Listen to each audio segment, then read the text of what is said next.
Good morning guys, welcome to work naive. इस video के साथ हम लोग स्टार्ट करेंगे विथ एक्सरसाइज ऑफ चैप्टर 1। ठीक है, हम लोग ने चैप्टर 1 में यूनिट्स मेजरमेंट को पढ़ा था, फिजिक्स को। उसके हम लोग कुछ क्वेश्चंस को चालू करेंगे। अगर आप लोग चैनल पे न्यू है गाइज तो प्लीज जुड़ जाइए। हम लोग स्टार्ट करते हैं with very question number 1। Alright, तो गाइज ये अपना क्वेश्चन 1.1 है, जहाँ पे हमसे पूछ रहा है, बेसिकली कन्वर्जन है एक यूनिट से दूसरे यूनिट तक का। तो हम लोग देखते हैं, करते हैं। ऑलराइट, तो क्वेश्चन 1 बोल रहा है कि the volume of a cube of side 1 centimetre is equal to. ठीक है, वॉल्यूम हम लोग को क्या पता है, वो होता है क्यूब का वॉल्यूम होता है ए क्यूब, दैट इज सारे जो लेंथ ब्रेथ हाइट उसमें बराबर होते हैं, उनका तीनों का product, that is a cube. That is 1 centimetre का क्यूब कितना होगा, होगा as it is 1 centimetre cube. इसको हम लोग किस में कन्वर्ट करना है, is equal to something metre cube में, है ना। कैसे करेंगे, बहुत आसान है। हम लोग 1 सेंटीमीटर का वैल्यू पता है 10⁻⁻2 मीटर होता है ना। तो उसी तरह से 1 सेंटीमीटर का क्यूब कितना हो जाएगा, 10⁻⁻2 मीटर का cube, that is equal to 10⁻⁻6 metre cube. ठीक है, इजी आसान, पहला क्वेश्चन क्लियर। बढ़ते हैं क्वेश्चन 2 की तरफ। क्वेश्चन 2 बोल रहा है कि the surface area of a solid cylinder of radius 2 centimetre और हाइट 10 सेंटीमीटर। ठीक है, एक पॉइंट हम लोग को और ध्यान देना है कि r is equal to 2.0 centimetre है ना। यहाँ पे हम लोग का एक डिजिट और एक्यूरेसी का ध्यान रखा गया है। तो हम लोग को क्वेश्चन क्या कर रहा है कि इसका सरफेस एरिया क्या होता है। तो हम लोग को सरफेस एरिया का फॉर्मूला क्या पता है गाइस, वो होता है total surface area. Surface area that is the total surface area.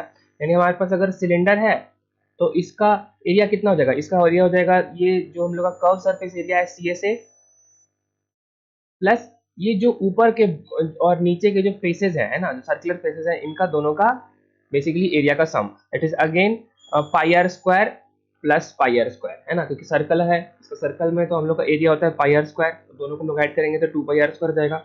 और सी एस ए का वैल्यू कितना है, तो कर्व सरफेस एरिया होता है 2 पाई आर एच। तो 2 पाई आर एच में हम लोग को क्या करना है, 2 पाई आर स्क्वायर ऐड करना है। हम लोग यहाँ पे सारे वैल्यूज डालते चलेंगे।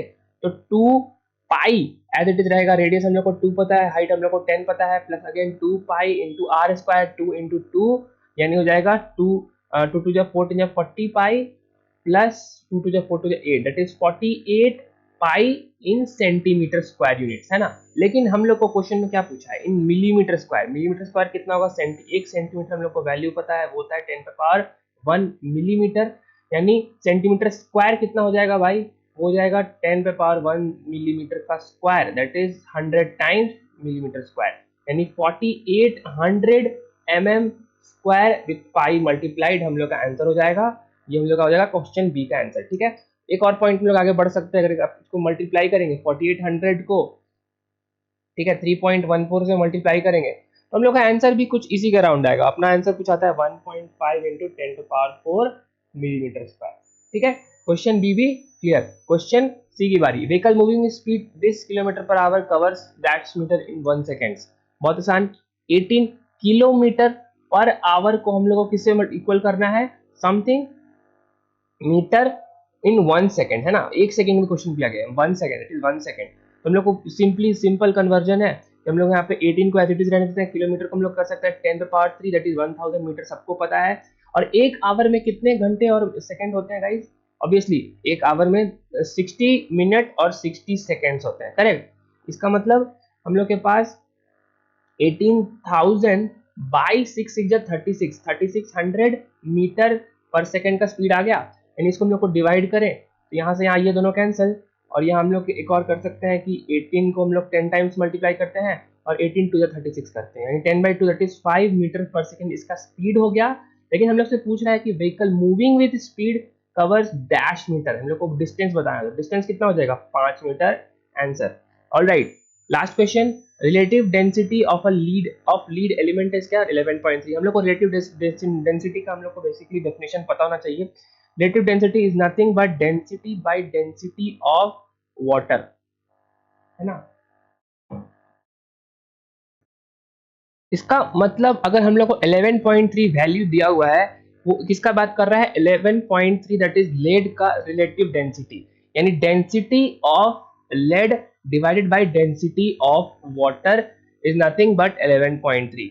ठीक है, इसको हम लोग को दो यूनिट्स में भी लिखना है, ग्राम पर सेंटीमीटर क्यूब और किलोग्राम पर मीटर क्यूब। लिख लेते हैं 11.3, इसका मतलब हम लोग को इसके लिए दो चीज का जरूरत पड़ेगा, रो ऑफ लेड बाई इसी को हम लोग इसी बेसिकली इक्वेशन को हम लोग रीराइट कर रहे हैं। रो ऑफ वाटर क्या होता है गाइस, वो होता है डेंसिटी ऑफ वाटर होता है 1 ग्राम पर सीसी, ठीक है, सीसी मतलब centimetre cube, is equal to 11.3। इसका मतलब इससे डेंसिटी ऑफ फ्लूइड कितना हो जाएगा, ये हो जाएगा 11.3 ग्राम पर सेंटीमीटर क्यूब। ये है आंसर नंबर 1, ठीक है।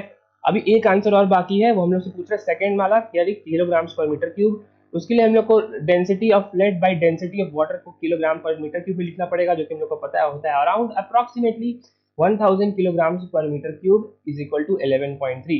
इसका मतलब इससे हम लोग का डेंसिटी ऑफ फ्लूइड कितना हो जाएगा, इससे हम लोग डेंसिटी ऑफ फ्लूइड हो जाएगा 11.3 इंटू 10⁻³ मीटर क्यूब की किलोग्राम पर मीटर क्यूब, ठीक है। यानी हम लोग का आंसर ए कितना हो गया, आंसर हो गया 11.3 kilogram per metre cube, I am sorry 11.3 grams per metre cube, है ना। जब लोग सीजीएस यूनिट लिखते हैं वो जगह 11.3 ग्राम्स पर सेंटीमीटर क्यूब, और जो ये सेकंड वाला है किलोग्राम्स पर मीटर क्यूब, ये हो जाएगा 11.3 इंटू 10⁻3। इसे हम लोग को एक स्टेप आगे बढ़ सकता है 1.13 इंटू 10⁻4 किलोग्राम्स पर मीटर क्यूब, ठीक है। So that's it for the video. Question 1 हुआ कंप्लीट। जल्दी मिलते हैं नेक्स्ट वीडियो में with next set of questions. तब तक के लिए जय हिंद।